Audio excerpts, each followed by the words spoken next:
দিনকে দিন বাড়ছে তাপমাত্রার পারদ। দেশের বিভিন্ন অঞ্চলের ওপর দিয়ে বয়ে যাচ্ছে তাপপ্রবাহ। 3 দিনের হিট অ্যালার্ট জারি করা হয়েছে সতর্কবার্তা হিসেবে। তীব্র গরমে বাড়ে হিটস্ট্রোকের ঝুঁকি। শরীরে পানি ও লবণের পরিমাণ কমে গেলে হিটস্ট্রোক হয়। এই গরমে সুস্থ থাকতে তাই তো সচেতন থাকার বিকল্প নেই।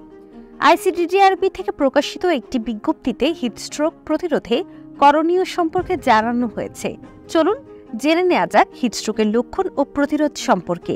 হিটস্ট্রোকের লক্ষণ: মাথা ব্যথা, চোখে ঝাপসা দেখা, মাংসপেশির ব্যথা ও দুর্বলতা, শ্বাস প্রশ্বাস দ্রুত হওয়া, ত্বক লালচে হয়ে ওঠা, গরম লাগলেও ঘাম কম হওয়া, এছাড়াও বমি হওয়া, হৃদস্পন্দন বেড়ে যাওয়া, হাঁটতে কষ্ট হওয়া, এগুলো সবকিছুই হিটস্ট্রোকের লক্ষণ।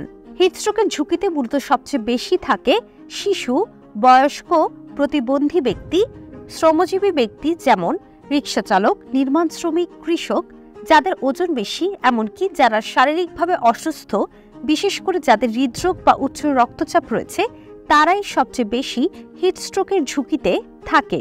সমস্যা যেমন আছে, সমাধানও আছে বটে। কিছু ব্যবস্থা মেনে চললে হিটস্ট্রোক প্রতিরোধ করা সম্ভব। চলুন জেনে নেওয়া যাক হিটস্ট্রোক প্রতিরোধে করণীয় সম্পর্কে। দিনের বেলায় বাইরে কম বের হওয়ার চেষ্টা করুন। রোদ এড়িয়ে চলুন। বাইরে বের হলে সঙ্গে ছাতা রাখুন। এছাড়াও টুপি বা কাপড় দিয়ে মাথা ঢেকে রাখার চেষ্টা করুন। হালকা রঙের ঢিলেঢালা সুতি পোশাক পরুন। প্রচুর পরিমাণে পানি পান করুন, এতে করে হিটস্ট্রোকের ঝুঁকি কমে। সহজে হজম হয় এমন সহজপাচ্য খাবার খান। বাসি বা খোলা খাবার খাবেন না।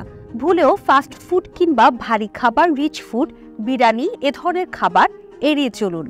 দিনের বেলা একটানা শারীরিক পরিশ্রম করবেন না। কিছুক্ষণ বিশ্রাম নিয়ে পুনরায় আবার আপনার কাজ করুন। সম্ভব হলে একাধিকবার পানির ঝাপটা দিন বা গোসল করুন। প্রস্রাবের রং হলুদ হলে পানি খাওয়ার পরিমাণ বাড়িয়ে দিন। পানির পাশাপাশি ফল, বিভিন্ন ফলের রস খাওয়ার চেষ্টা করুন। ঘরের পরিবেশ যেন অতিরিক্ত গরম বা ভ্যাপসা না হয়, সেদিকে লক্ষ্য রাখুন। বেশি অসুস্থ বোধ করলে দ্রুতই চিকিৎসকের শরণাপন্ন হতে হবে।